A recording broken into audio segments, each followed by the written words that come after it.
Welcome back to Snail Story, where every tale is a slow, deeply felt slice of life and the difficult choices that shape it. What do you think of divorce? Is it a failure or a chance to start over? An ending or a doorway to a new chapter, even if the price is steep? Today, I invite you into the story of Marissa Lane, a woman who walked away from a marriage riddled with betrayal, not only from her husband, but also from her best friend of 15 years. She didn't disappear quietly. She chose to stand up, to fight back with composure and strategy, to reclaim what was hers and the right to tell her own story. If you believe that sometimes loss is the only road to becoming a stronger version of yourself, stay with us until the very end. The mahogany door to the managing partner's office was slightly ajar. Just enough 3 inches for the air-conditioned draft to slip through and form Marissa Lane 2, glimpse a world I no longer belong to.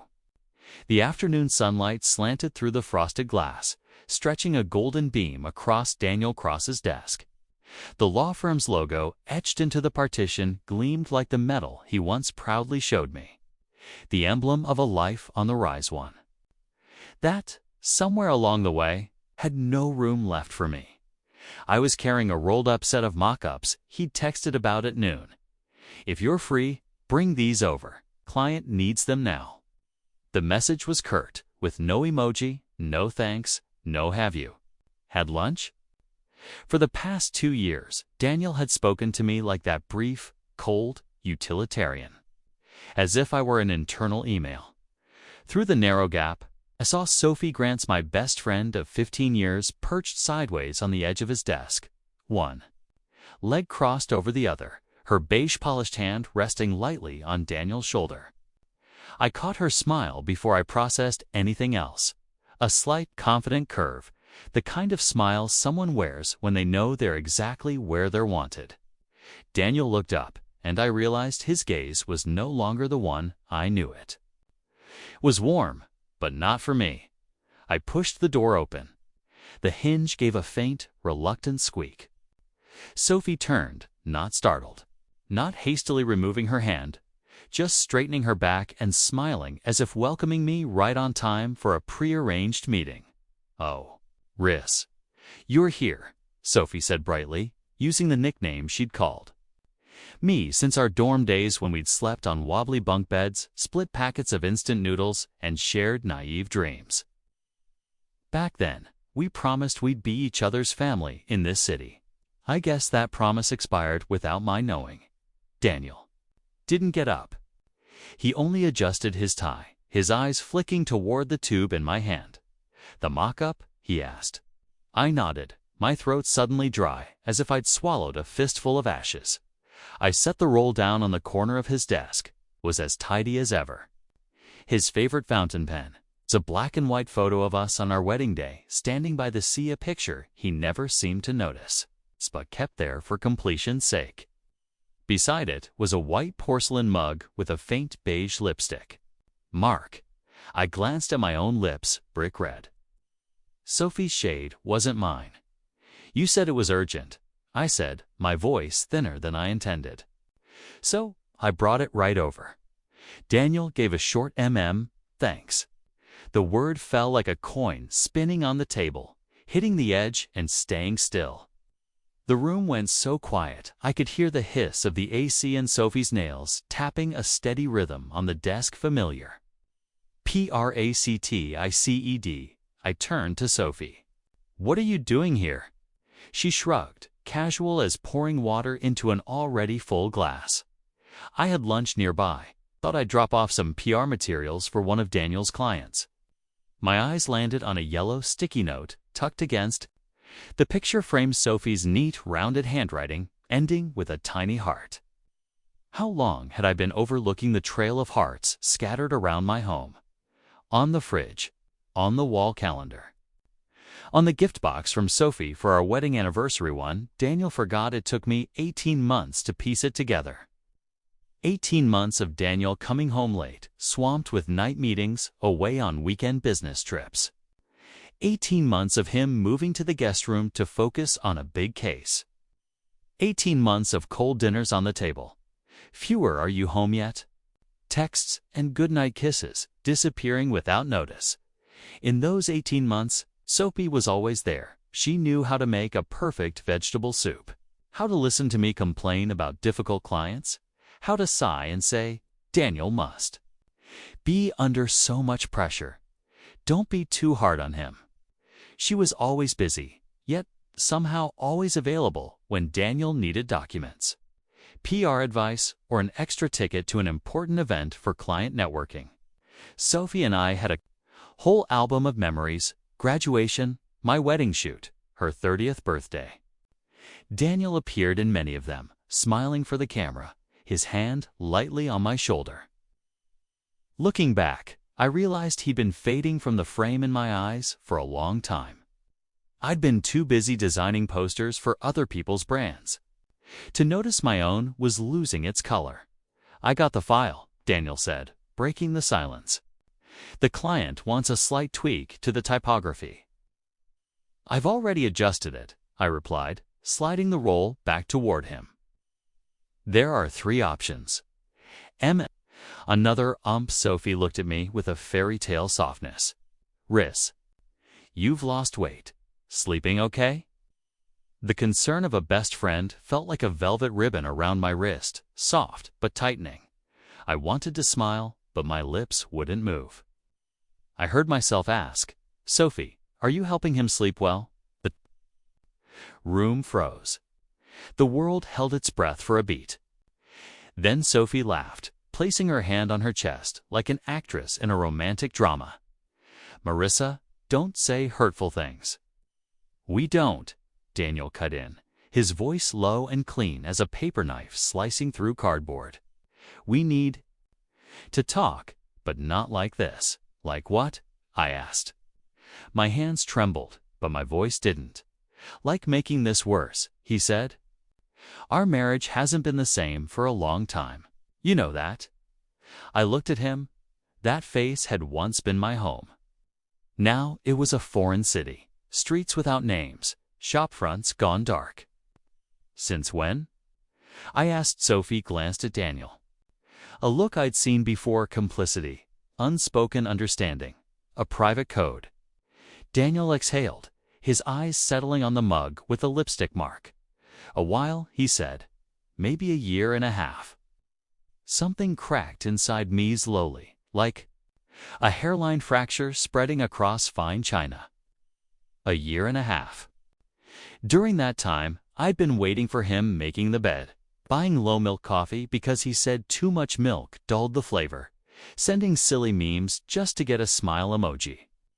I'd been patching his absence with small acts of kindness. And where had he been? Right here, in this sunlight, with the friend I'd given a house key and the warmest chair at my table. "Marissa," Sophie said, her voice soft, like delivering a medical diagnosis. "Sometimes things need to change."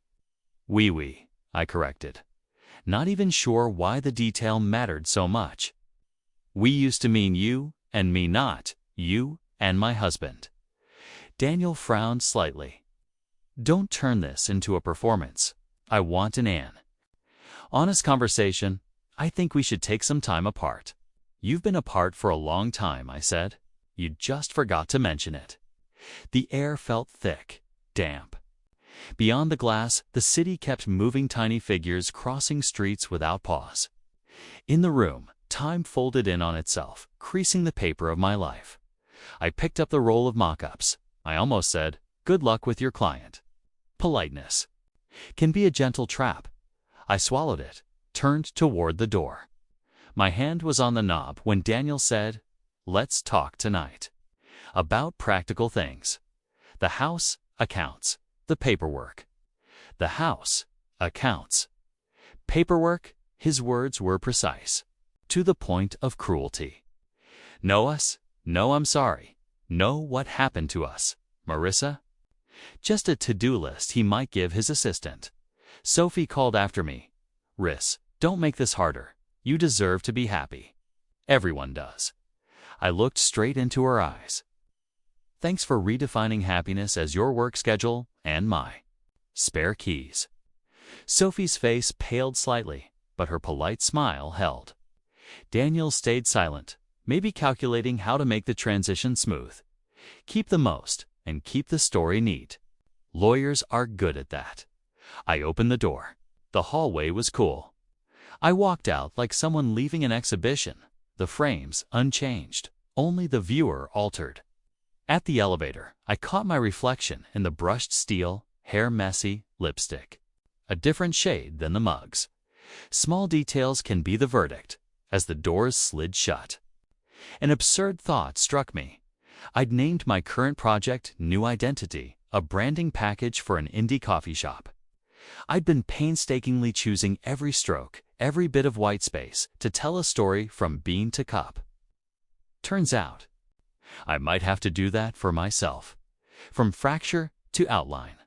From a 3-inch door to a life wide open. Tonight, he wants to talk practical. Fine, let's be practical, but not in his way. Not with procedures slipped through loopholes. I will relearn my language, the language of boundaries and self-respect. I don't know where to start. Maybe with a phone call. Maybe with a name. Gloria Hayes, a divorce lawyer I'd read about somewhere. The kind who handled long, hard cases. Maybe with a new notebook, the first page holding just one line. Enough. The elevator stopped. The doors opened. I stepped out. My life had fallen. But I was still standing. Beyond the sunlight, the city was waiting. And this time, I would be the one telling the story. I came home after the streetlights had already washed the glass windows in their warm yellow glow. The 2-story house at the end of the cul-de-sac looked the same as yesterday.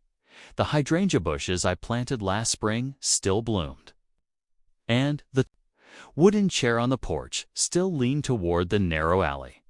But as I slid the key into the lock, I realized I no longer thought of this place as my home. It felt more like a movie set where I played a supporting role, entering and exiting without ever touching the main plot. Inside, silence. Daniel wasn't home yet. On the dining table lay a sticky note. Emergency meeting. Have dinner first. The neat handwriting was as cold as an administrative memo. I crumpled it and tossed it in the trash. I poured myself a glass of white wine. The first sip slid down my throat with a faint sting, as if the wine remembered every time I'd drunk. It alone, over the past 18 months, the number of dinners Daniel and I had shared could be counted on one hand. He always had reasons. Working late, meeting a client. Better to eat out with the partner. I'm tired just to have something light and turn in early. At first, I believed him. Later, I still wanted to believe. I remembered. The first time I noticed a shift in his eyes, a crisp autumn morning when I handed him his favorite navy tie. He only murmured and kept scrolling on his phone. When I asked, "What should we have for dinner tonight?" he answered, "Anything," without looking up. I told myself people get tired. Stressed, no one can be attentive all the time like in commercials. But the gaps began to connect. Goodnight kisses disappeared. His hand on my shoulder in the kitchen vanished. On the nights he was home, we sat at opposite ends of the sofa, each with a screen. I'd try to start a conversation. His replies were no more than a sound or a nod. Sophie kept appearing, coincidentally dropping by with fresh-baked pastries, coincidentally needing Daniel's input on a VIP PR contract. She knew all his habits: whiskey, neat, steak, medium rare. Hated being questioned while reading emails. Every time she came over, Daniel seemed to wake up creased smiles by his eyes, his voice warming by a few degrees. I used to think, how nice that my husband and my best friend get along so well. Now, that thought tastes like a bitter joke. About a year ago, I woke at 1 a.m. to find Daniel missing from bed. I went downstairs to see lights spilling from the study. It was on a video call, smiling faintly, his voice lower than usual. I stood still for a few seconds, about to knock, when the screen turned just enough for me to see long hair on the other end. Sophie, so that was his trouble sleeping. I didn't confront him. I went back upstairs, laid down, and convinced myself they were discussing work. For 18 months, I tried to patch the cracks with small acts, baking whole wheat bread because Daniel said it was healthier, rearranging my schedule to be free in the evenings, even signing us up for a couple's yoga class to relax together. But Daniel always had an excuse not to join, and Sophie always seemed suspiciously available to fill in for me in everything. He skipped by the time I realized it. I'd been standing on the sidelines of my own marriage for far too long. And this afternoon, outside Daniel's office, that sideline had been obliterated. There was no room left for suspicion or self-deception. The sound of the key turning jolted me. Daniel stepped in, hung his suit jacket over a chair, opened the fridge, and pulled out a bottle of water. He looked at me as if weighing whether to speak, then defaulted to his usual choice, ignoring it. Dinner out tonight. I asked, client dinner. I told you. Which client? He took a sip, connected to the new project. I gave a dry laugh. Sophie's on that project too, huh? His eyes twitched. Quickly, he smoothed it over. What are you implying? I'm not implying, I said. Noticing I'd switched to I'm asking directly. He set the bottle on the counter and sighed. Marissa, don't start like this. I'm tired. Let's talk another time. You've been tired for 18 months. We stared at each other across a few meters like strangers who'd accidentally locked eyes at a bus stop. Realized this coldness wasn't just distance, it was a wall deliberately built. And Sophie was standing on the other side of it with him. Daniel turned away, heading upstairs. I stayed in the kitchen, my hand tightening. Around the wine glass, my head, shards of memory came together into a picture too clear to deny. Tonight, he'd come home late again. Sophie would text, "Sweet dreams, Riss," in her brazen routine. And me wouldn't pretend to believe them anymore. I set the glass down and reached for my phone. My fingers tapped into the contacts search. Bar. A name appeared. Gloria Hayes. I didn't call. Not yet. But I knew the time was coming. And when it did, we would talk on my terms, not Daniel's. Daniel didn't come home that night. The only message I got from him came at 11:14 p.m. Busy? Don't wait up. No, sorry. No, I'll be late. Just a terse command, like a bullet point on a work memo. I read it, set my phone on the table, and yet it felt as though someone had placed an ice-cold stone in my chest. I slept fitfully until the pale light of morning seeped through the curtains. The sound of the front door opening jolted me fully awake. Daniel walked into the living room, his suit slightly rumpled, a strange perfume clinging to the collar of his shirt. Not the familiar scent I had picked out for him on a work trip to Melanthus, was something foreign. "You're back," he said, his tone as casual as if he'd just gone for a jog. "Where did you sleep?" I didn't bother asking where he'd been. That question had long since become redundant. He paused, as though measuring his words. "At a hotel near the meeting." Easier than coming back. With who? Marissa. He stretched my name out, half warning, half pleading. "You're turning this into an interrogation." I set my coffee cup down and kept my voice even. "You know what's worse than an interrogation? Being silently betrayed by the person you've been married to for 15 years. No noise. Number? Confession. Just a parallel life I'm not allowed to step into." Daniel drew a slow breath and leaned back. "We haven't been connected for a long time. I think we both know that." "By we, do you mean you and me or you and Sophie?" I asked, stripping away the last of the pretense. His eyes flickered, but he didn't deny it. "I didn't want you to find out like this." A bitter laugh escaped me. "Like what?" "Through a wedding invitation in the mail. Or a social media post, 'We're so happy together.'" He flinched slightly. "Don't be sarcastic." "I'm not. I'm just trying to picture what you and my best friend thought was the right way for me to find out." He stayed silent, gaze sliding away. That told me more than any answer could. Since when? I asked. 1.5 years, he replied in an even tone, as though reciting a figure from a quarterly report. The number, though I'd suspected it, still cut straight through me. 18 months in which Sophie played both good friend and other woman. 18 months in which I'd confided in her about my fights with Daniel, about his coldness, and she'd nodded, comforted me. Then turned back to him to continue their relationship. I tried, I said slowly, to save something you decided had died a long time ago. I rearranged my work schedule. I found ways for us to have dinner together. I suggested weekend trips. And you spent that time with her instead. Daniel leaned forward, lowering his voice. I'm not denying you tried. But there are distances you can't bridge. Sophie and I, he hesitated, wary of my interruption, then continued.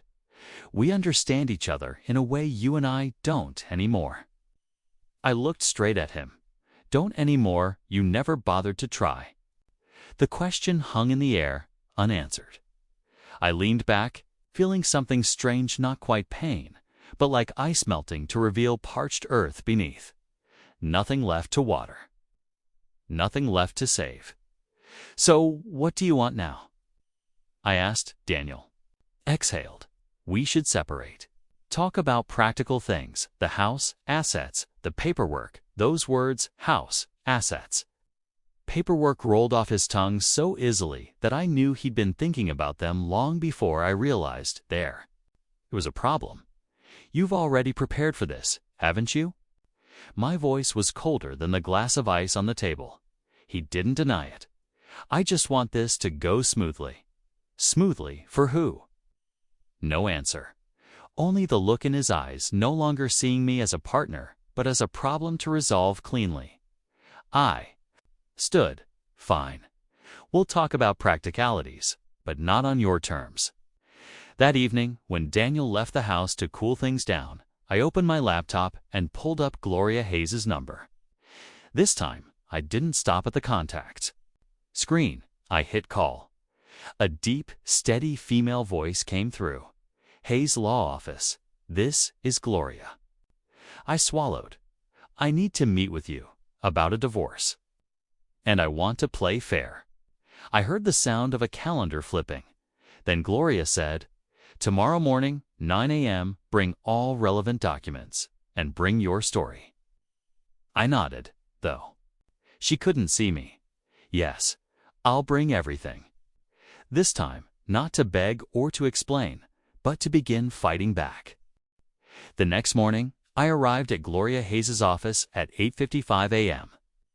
5 minutes early, just as I always did with important clients. I carried a thick tote bag full of documents. Our marriage certificate, property deeds, bank statements, car, purchase contracts, even the small receipts I once thought worthless.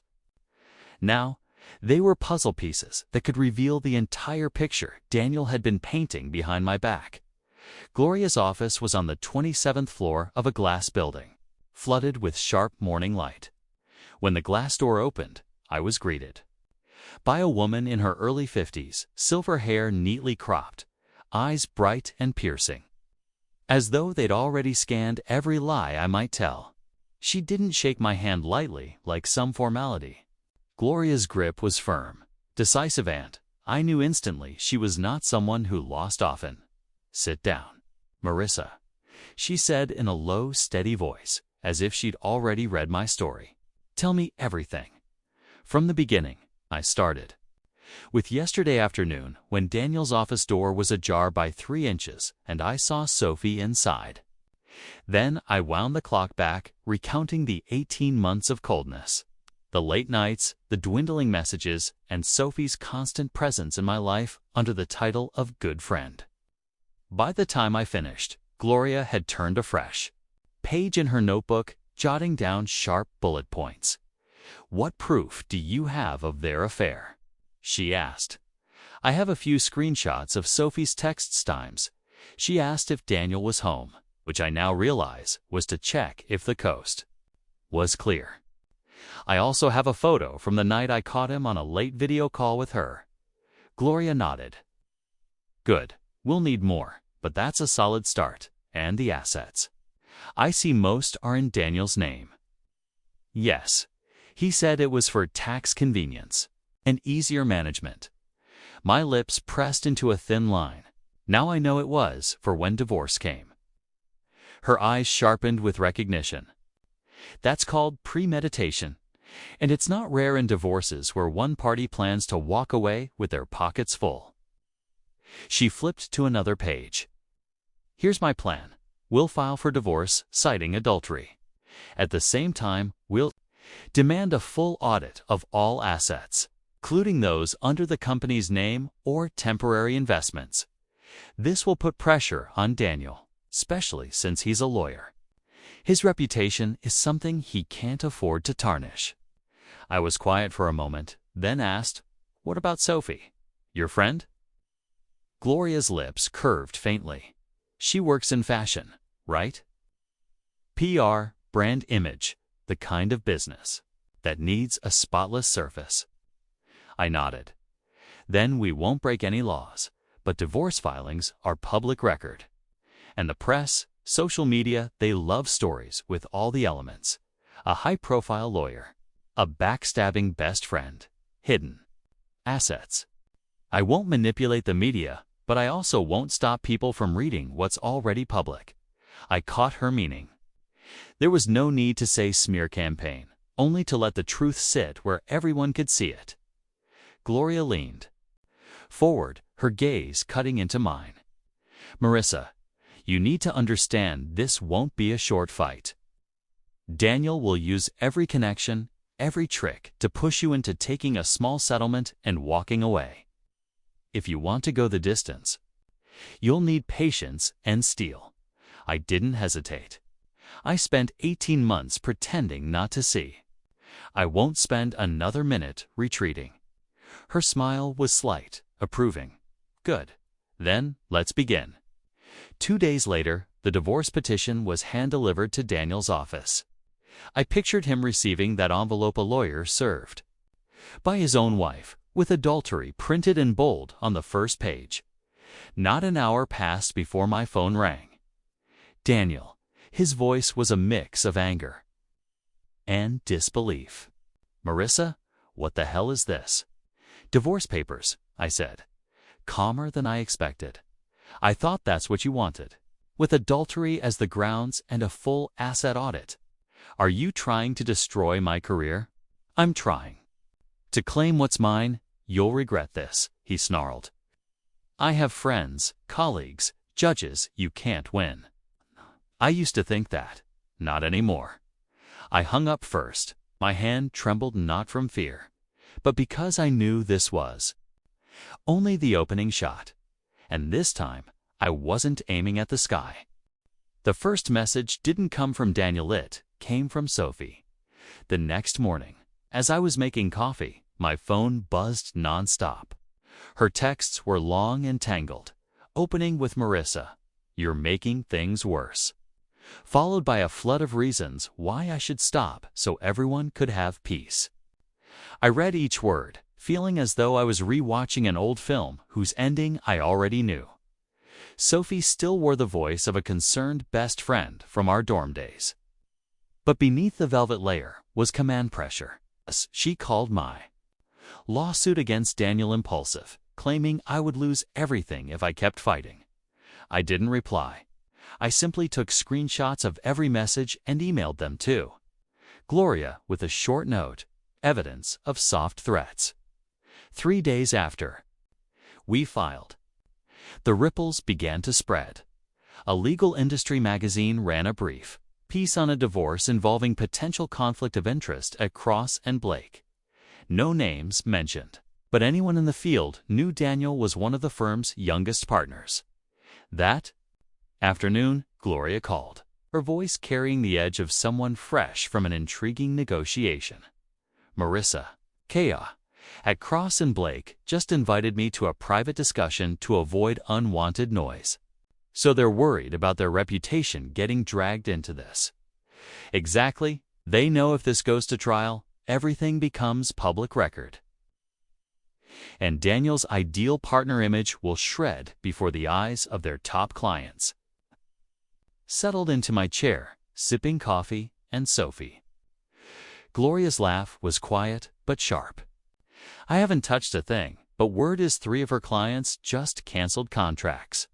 Fashion PR hates nothing more than an uncontained personal scandal. I didn't feel triumphant, only a steady, quiet release like the click of a lock on a door I'd been waiting by for too long. That evening, Daniel showed up at the house. No warning. Still in his tailored suit, but his tie was hastily knotted, his eyes bloodshot from lack of sleep.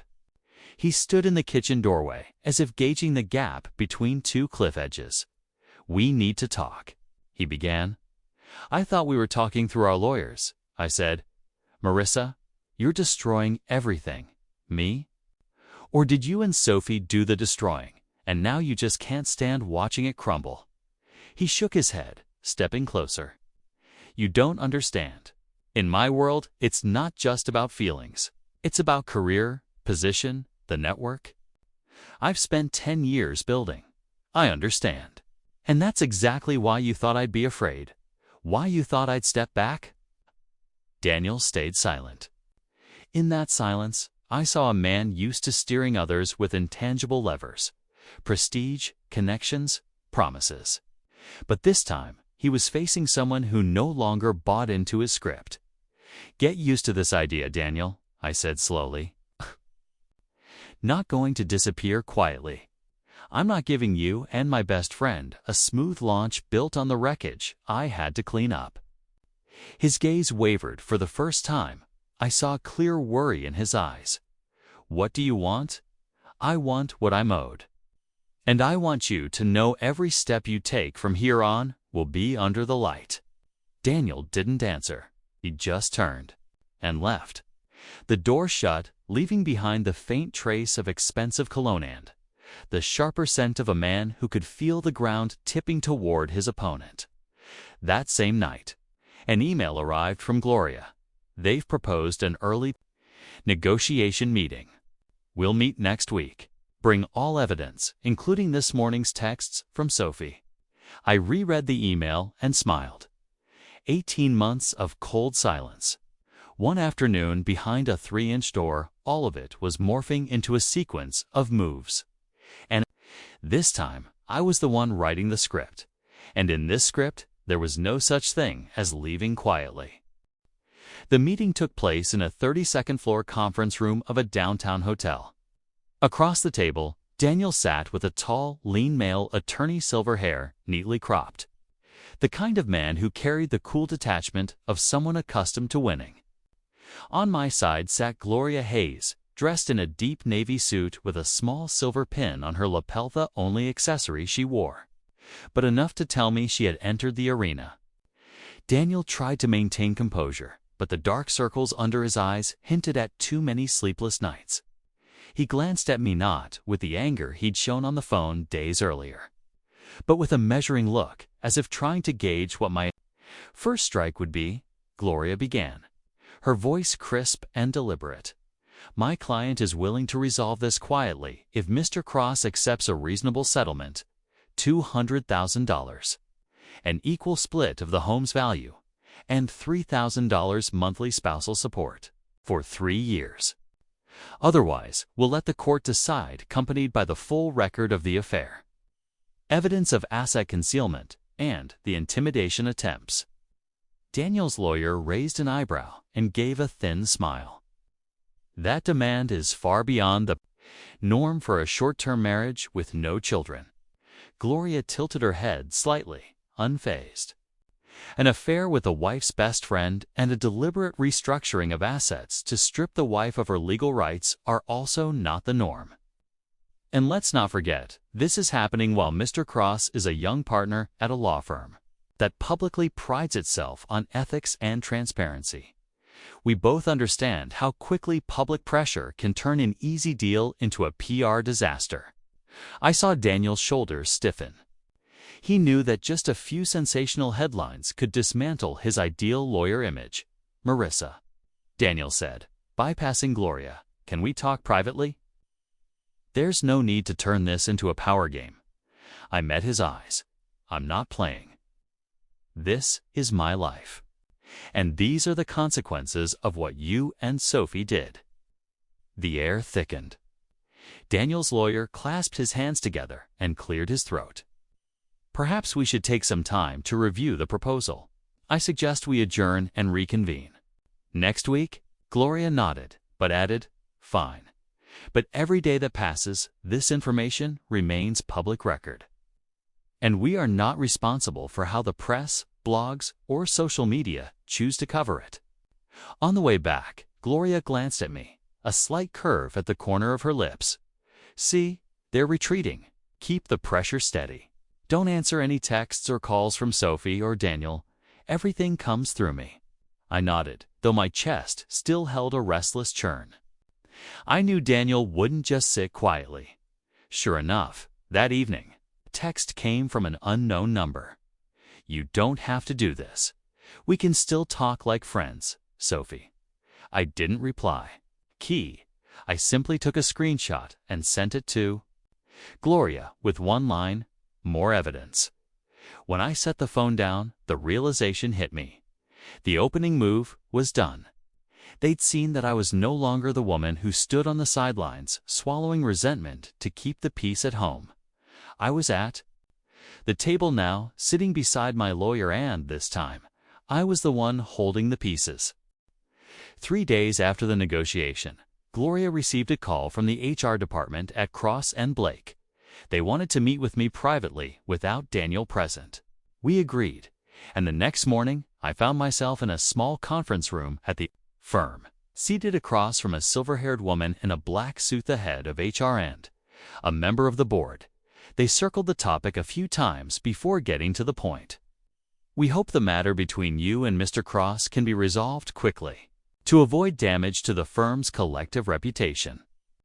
If possible, we ask that you consider lowering your financial demands in exchange for a commitment not to bring the case into public view. I smiled, my voice calm. I'm not interested in reducing legitimate demands. And the filings are already public record. Anyone who wants to find them can. They exchanged a glance, realizing this wasn't going to be an easy negotiation. As we left the building, Gloria leaned over and said quietly, "The pressure is on Daniel now. When the firm itself steps in, time becomes a knife by the handle and we're the ones holding it." That evening, just as predicted, Sophie showed up at my door. She was no longer in her perfectly tailored dress or wearing her usual sisterly smile. Instead, she wore a long coat, her makeup muted, lips pressed tight, the look of someone who wasn't here to apologize. "We need to talk," Sophie said, her voice cold. "I don't think there's anything left to say," I replied, keeping my hand on the door. She brushed past me as though the house already belonged to her. Sitting on the sofa with her arms crossed, she began. "Marissa, you're letting this get out of control. Daniel's already lost 3 major clients, and if this drags on, both of us will go down. You'll be left with nothing." I sat across from her, my eyes fixed on hers. I've already lost everything. A husband, a best friend at the same time.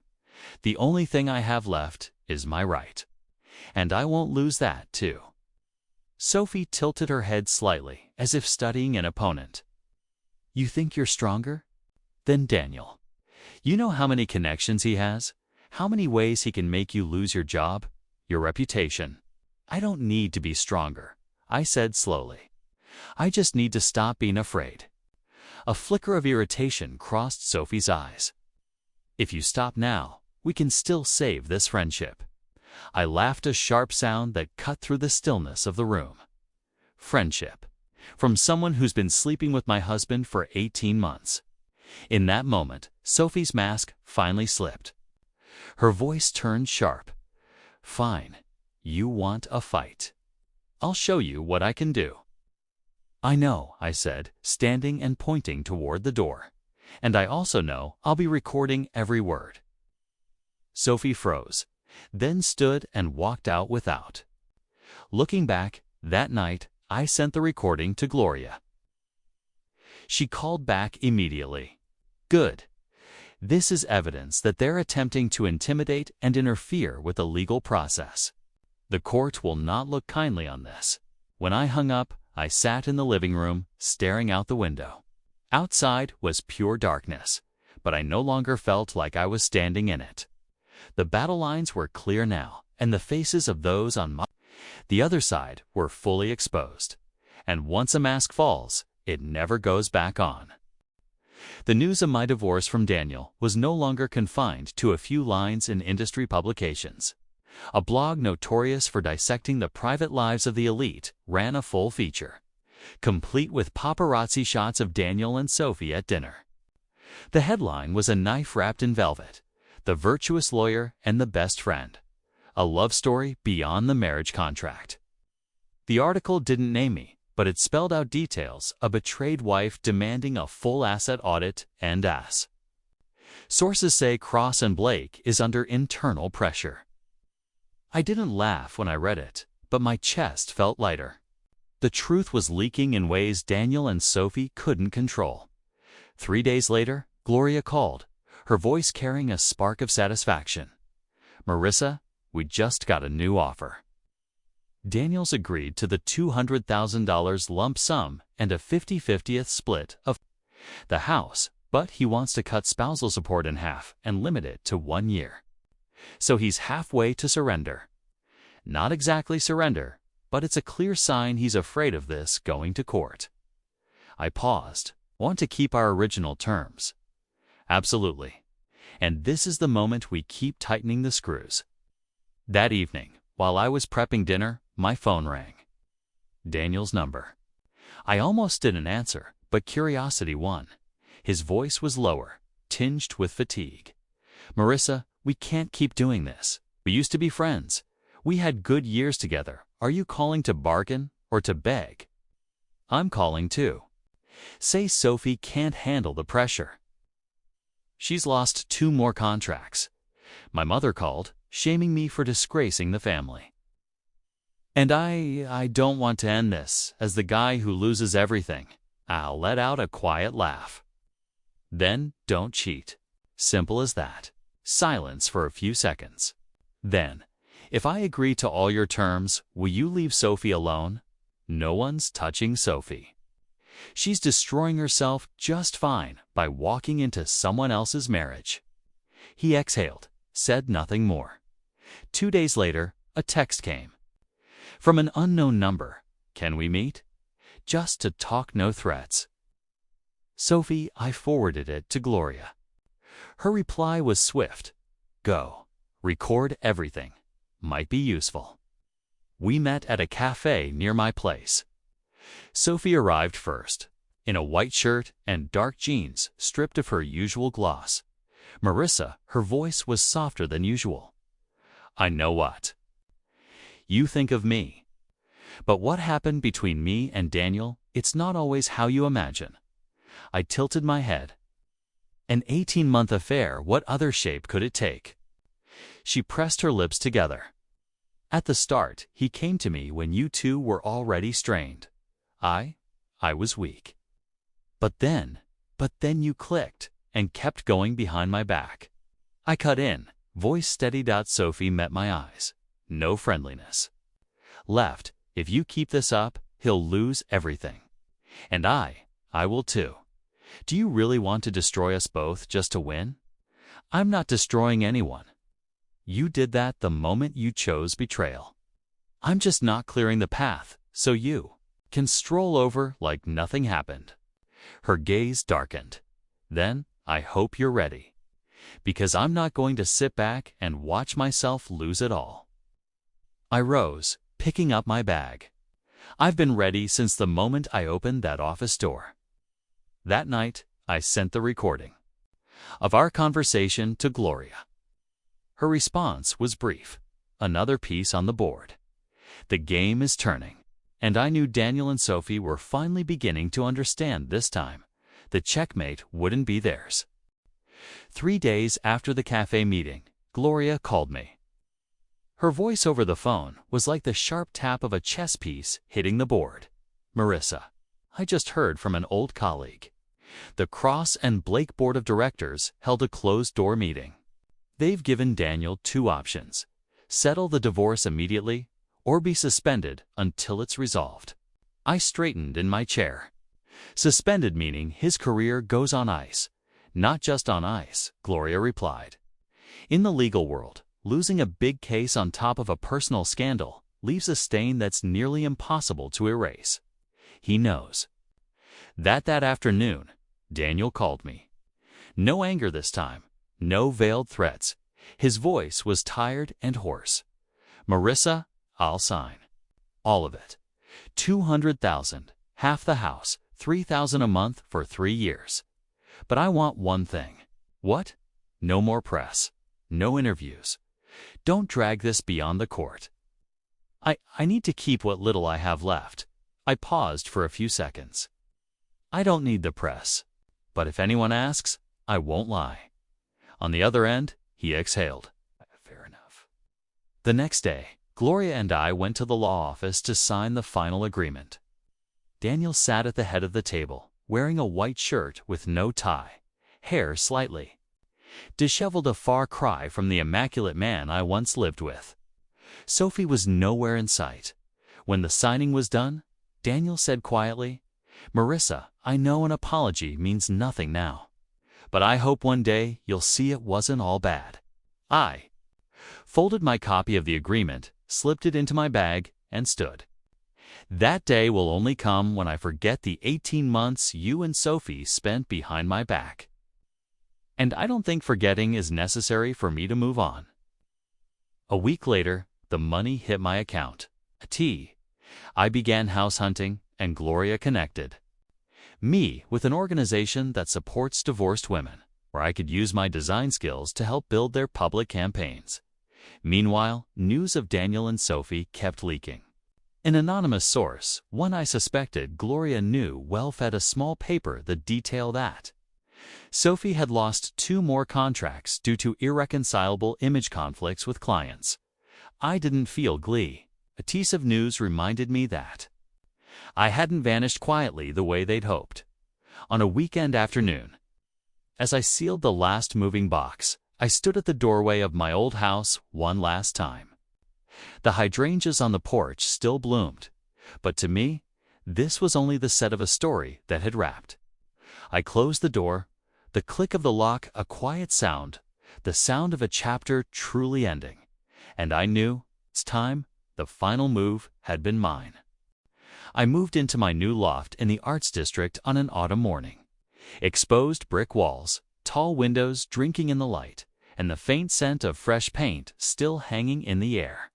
No more Daniel's footsteps on the stairs, no more Sophie dropping by uninvited. Just me and the quiet I had chosen. The settlement money was enough to buy this place and invest in a small design studio. I set my desk by the window, where the morning sun would spill across my keyboard and sketch pads.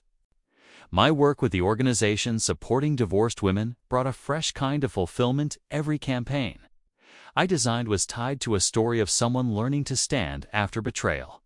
Gloria stopped by once, bringing a tin of cookies and a rare, warm smile. "You've done better than most I've seen." Not everyone walks out of a divorce like this with their sense of self intact and still manages to help others. News about Daniel and Sophie still surfaced now and then. A mutual acquaintance told me Daniel had left Cross and Blake, now working for a smaller firm in another city, handling real estate contracts. Sophie had moved to a mid-tier PR agent steady work, but far from the star position she once enjoyed. One evening, a text arrived from an unknown number. "Hope you're doing well."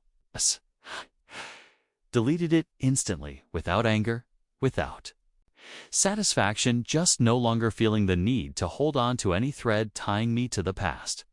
My mother began visiting every Sunday. We'd cook, drink tea, talk about books, about work, sometimes about old family stories, but never about Daniel or Sophie. One afternoon, she said quietly, "You're stronger than I thought." maybe stronger than I was at your age. I smiled, saying nothing, but warmth spread through me.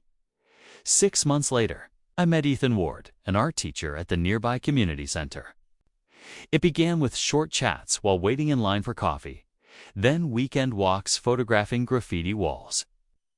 Ethan knew my story. I told it without glossant, he said. That doesn't make you any less. It just proves you know your worth. We weren't in a rush. There was nothing to prove to anyone, no need to run from memory. Step by step, we rebuilt the idea of trust from the smallest of things. Sometimes. Late at night, I remember that afternoon outside Daniel's office. 3-inch gap in the door, Sophie leaning in, her hand on his shoulder, the look they shared. It's frozen in my mind like a still frame. But the breathless, tight-chested feeling is gone. Now, it's just a moment from a former life. I haven't forgiven them. I don't need to. Forgiveness would mean acknowledging what they did could be overlooked, and I don't believe that. But I have let it go, not to ease their conscience, but to free myself. On my studio's opening day, I hung a large poster on the main wall. Printed across it were the words, "You don't disappear quietly. You choose what happens next." I stepped back, watching the afternoon light spill across the letters. It wasn't just a mantra for my work. It was a reminder that I had lived, fought, and walked away from a battle with my dignity intact and into a brand new chapter. Asterisk.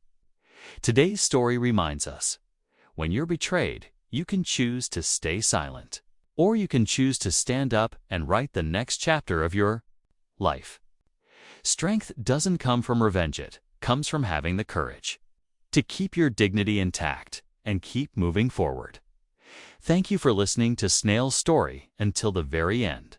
If this story resonated with you, feel free to leave a comment and share your thoughts. And don't forget to like and subscribe so we can meet again each week for journeys taken slowly, but filled with meaning.